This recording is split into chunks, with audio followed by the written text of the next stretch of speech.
ನಮಸ್ಕಾರ. ನಾವು ಇವಾಗ ಇರೋದು ದ್ವಾರಕಾನಲ್ಲಿ ರುಕ್ಮಿಣಿ ಮಂದಿರ. ಈ ರುಕ್ಮಿಣಿ ಮಂದಿರ ಬಂದು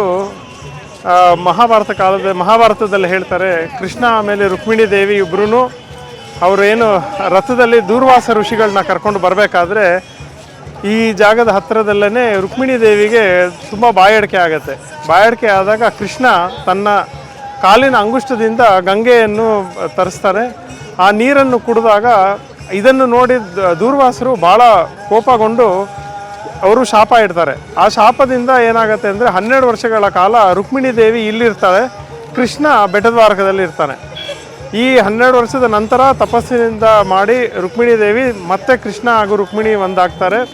ಆದ್ದರಿಂದ ಈ ರುಕ್ಮಿಣಿ ದೇವಿ 12 ವರ್ಷಗಳ ಕಾಲ ಇದ್ದಿದ್ದ ಜಾಗ ಇದು ಇಲ್ಲಿ ರುಕ್ಮಿಣಿ ದೇವಿ ವಿಶೇಷ ಏನು ಅಂತ ಹೇಳಿದ್ರೆ, ಚತುರ್ಭುಜ ಶಂಖಚಕ್ರ ಗದಾ ಮತ್ತು ಪದ್ಮವನ್ನು ಧರಿಸಿ ರುಕ್ಮಿಣಿ ದೇವಿ ಇಲ್ಲಿರ್ತಾಳೆ.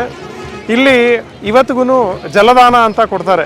ಬೇರೆ ಎಲ್ಲ ಕಡೆ ಅಭಿಷೇಕಗಳು ಇದ್ರದ್ದೇನು ವಿಶೇಷ ಇರುತ್ತಲ್ಲ, ಆ ಥರ ಇಲ್ಲಿ ಜಲದಾನ ವಿಶೇಷ. ಇದೇ ಥರ ನೀವು ಈ ಕ್ಷೇತ್ರಗಳನ್ನು ನೋಡಬೇಕು ಅಂತ ಹೇಳಿದ್ರೆ ನೀವು ಭಾಗೀರಥಿ ಟ್ರಾವೆಲ್ಸ್ನ ಸಂಪರ್ಕಿಸ್ಬೋದು. ನಮ್ಮದು ಕಾಂಟ್ಯಾಕ್ಟ್ ಡೀಟೇಲ್ಸ್ ಹಾಗೂ ವೆಬ್ಸೈಟ್ ಡೀಟೇಲ್ಸ್ನ ನಾವು ಡಿಸ್ಕ್ರಿಪ್ಷನಲ್ಲಿ ಕೊಟ್ಟಿರ್ತೀವಿ. ನಮಸ್ಕಾರ.